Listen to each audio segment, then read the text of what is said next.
namanya prinsip ekonomi ya, dengan modal sekecil-kecilnya kita ambil untung sebesar-besarnya. Bisa kan? Itu kan sebenarnya ada tips and tricksnya juga sebenarnya. Tapi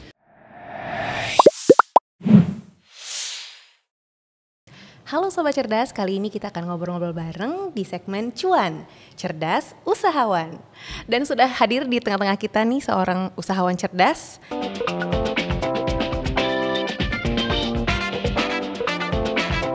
Dia adalah Mas Muhsin. Assalamualaikum warahmatullahi wabarakatuh. Waalaikumsalam warahmatullahi wabarakatuh. Apa kabar Mas Muhsin? Alhamdulillah. Ini pas pandemi kan banyak ngaruh ke berbagai bidang termasuk properti ya. Ini memang aneh bin ajaib ya. Aneh bin ajaib. Justru project saya yang di Sawangan, after corona jualannya 2 kali lipat. Wow. Jualan 2 kali lipat. Cuannya 2 kali lipat nih. Cuannya 2 kali lipat. Bilang dia ada apa nih? Kok aneh ya? Kok bisa ini orang malah tetap belanja gitu. Malah cuan ya, pandemi membawa cuan ternyata. Iya, jadi jangan takut. Ya, ternyata bisa gitu ya. Alasan lo yang beli gimana? Iya, yang beli anak-anak muda kebanyakan. Yang beli anak-anak muda justru. Nah ini menarik sih ya Mas Muhsin, tadi kan bilang kalau milenial di masa pandemi banyak juga yang belanja. Iya. Karena aku dapat infonya tuh milenial justru nggak terlalu tertarik gitu buat ngambil properti. Atau mungkin ada pandangan lain dari Mas Muhsin? Kenyataan di lapangannya gimana sebetulnya tuh? Ya jadi sebenarnya gini, milenial ini mereka tuh sebenarnya generasi yang kalau menurut saya justru it's a very smart generation. Very smart generation. Biasanya mereka itu ya kayak contoh rumah deh, misalnya rumah itu kan beli kalau nggak cash ya kredit, kalau nggak cash ya kredit. Nah kebanyakan milenial ini mereka suka rent. Oh, ya, Kenapa mereka suka rent? Karena gabung ke lifestyle-nya mereka tuh tidak mau terikat tapi bukan berarti semua milenial itu pikirannya sama ya. Tetap ada milenial yang sifatnya mungkin quote unquote kolot ya, quote unquote kolot. Jadi tetap harus punya rumah, ibaratnya gitu, tetap harus punya rumah. Jadi mereka biasanya beli rumah tunai. Mereka mereka beli rumah tunai. Beli rumah tunai, at least gue punya aset, Nah dari aset ini mungkin kalau gue mau buka usaha, gue bisa jadikan kolateral untuk buka usaha gue. Dengan mudah-mudahan ibaratnya kalau kolateral tuh maksudnya tuh disekolahin di bank lah, paham kan maksudnya kalau disekolahin di bank supaya dapat uang buat dia untuk buka usaha, untuk usaha juga. Ada juga yang sebenarnya dia mampu beli cash, tapi ibaratnya ngapain gue beli cash, gue kredit aja gitu loh. Mungkin let's say dia punya 500 juta gitu. Let's say dia punya 500 juta gitu. Dia bisa 500 juta. Dia bisa beli rumah tunai. Cuman mereka berpikir, ngapain gue ngabisin 500 juta untuk sesuatu yang habis itu gue gak punya duit lagi. Habis itu gue gak punya duit lagi gitu loh. Jadi dikelola tuh. Jadi mereka misalnya down payment 100, 400-nya biarin gue nyicil, 400 jutanya biarin gue nyicil sama bank, gaji udah gede, gue buka usaha. Oh iya. Gue buka usaha dengan 400 ini. Nanti hasil dari usaha itu buat nutupin cicilannya mereka. Cicilan rumah. Jangan sembarangan. Dan yang ketiga ini mereka rent. Nah buat mereka rent itu aset. Karena apa? Oke, gue sewa sama lo. Habis itu setahun, udah gue cabut deh. Setahun. Gue gak perlu mikirin sofa gue gak perlu mikirin tempat tidur gue gak perlu mikirin ini. Gue pindah tempat lain. Siapa tahu gue ada kerjaan di luar kota, mungkin yang di Bali yang lebih santai, mungkinnya digaji lebih gede di Bali, atau mungkin bisa kerja dari Lombok, atau mungkin sekarang kan apalagi sekarang pandemi ternyata bisa WFH. Oh oke. Ini menarik sih. Jadi sebetulnya milenial ini kalau misalnya mau beli rumah gitu ya, mereka tuh lebih seneng ngelihat properti yang kayak gimana sih modelnya gitu. Mas Muhsin mungkin punya pengalaman? Mereka mau start small. Mereka mungkin think big, tapi mereka mau start small. Oke. Thinknya cek ombak big. Dulu. Iya. Ibaratnya cek ombak dulu. Gue think big nih. Gue udah punya karir. Tapi gue butuh rumah nih. Ibaratnya milenial ini mereka sangat mereka mendahulukan prestis sebenarnya. Mereka mendahulukan prestis daripada gue punya rumah 300 meter di Sawangan. Atau mungkin di Bekasi atau apa mungkin bukan maksud disrespect dengan lokasi-lokasi itu ya, bukan maksud disrespect. Gue mendingan gue punya 60 meter atau mungkin 55 meter di Kemang. Nah itu dia. Jadi kalau beli rumah lokasi. Iya. Milenial ini mereka mentingin lokasi. Mereka mentingin lokasi. Mereka mentingin kecantikan rumahnya lah, Fasad ibaratnya rumahnya gitu. tuh mereka Fasad rumahnya harus perhatikan banget cantik, ya. iya harus cantik, hijaunya dia perhatikan, terus fasilitas-fasilitas apa yang bisa saya pakai, ibaratnya gitu. Lebih Apalagi custom kalau ya. penunjangnya yang bisa, misalnya kayak dalam lingkungan situ ternyata ada virtual office-nya, apa Wah, segala itu macam. dia sih. Makanya sekarang saya juga udah tanya sama teman-teman saya yang lain yang main properti, mereka semua jawabannya sama.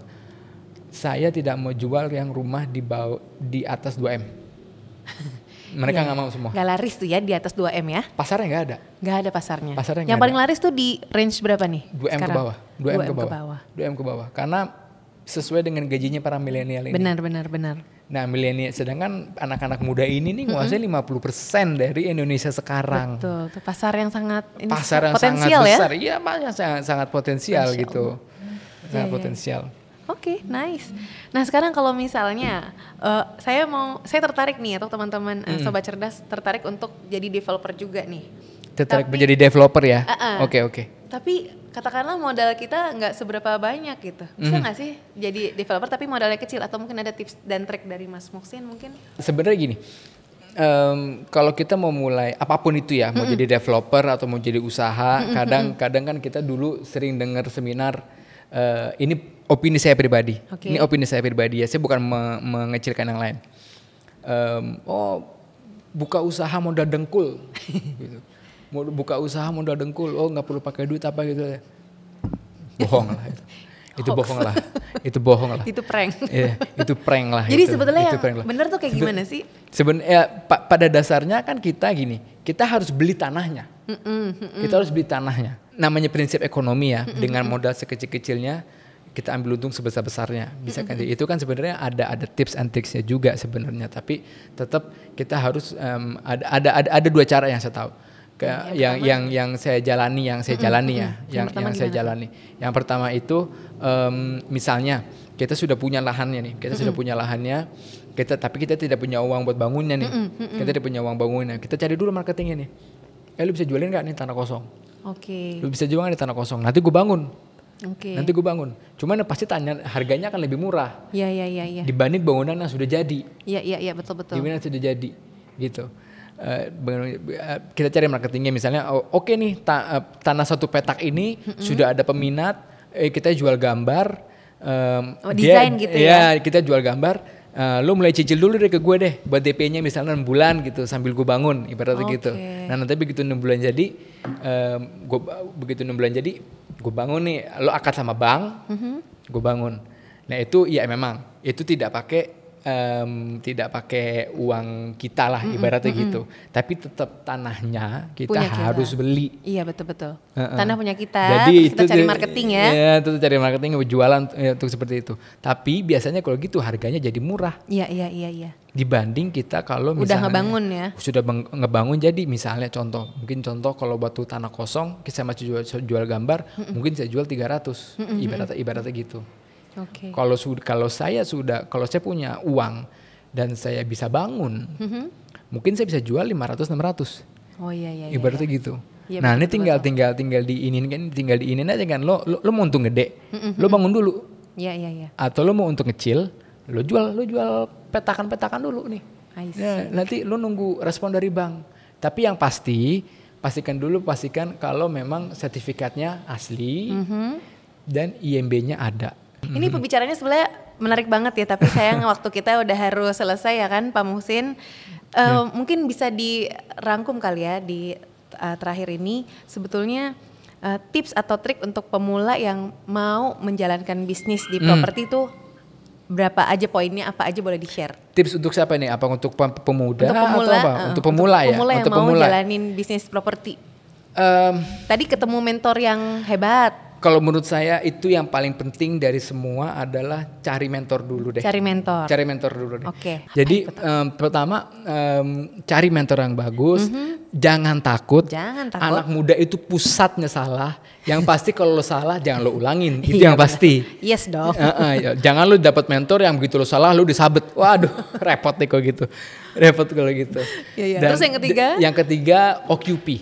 Okay. OQP itu only quality people. Only quality people. Only quality people. Oke. Kalau kita di let's say kalau dalam satu ruangan ada 5 orang pintar dan kita jadi orang keenam, kita akan jadi orang yang pintar. Itu sih cukup sih salah. Ini keren banget sih pembicaraan kita di hari ini gitu ya. Makasih banyak ya Mas Muhsin untuk Sama-sama, semua sama-sama. ilmunya, pengalamannya. Iya. Yang pasti bermanfaat banget nih buat kita semua millennials yang mau jalanin usaha ya untuk dapetin cuan ya. Oh iya, Masya mudah-mudahan bermanfaat lah. Amin, Mudah-mudahan amin. bermanfaat. Terima kasih banyak. Semoga kita ketemu lagi di lain kesempatan ya Mas Muhsin. Oh Siapa iya, tahu saya iya. nanti bisa beli rumah kan sama Mas Muhsin, Oh, tetanggaan mungkin gitu ya. Siap, don't worry. Siap Thank you aja. so much. Sama-sama. Sampai ketemu lagi. Sama-sama, Assalamualaikum Mbak. warahmatullahi Waalaikumsalam wabarakatuh. warahmatullahi wabarakatuh.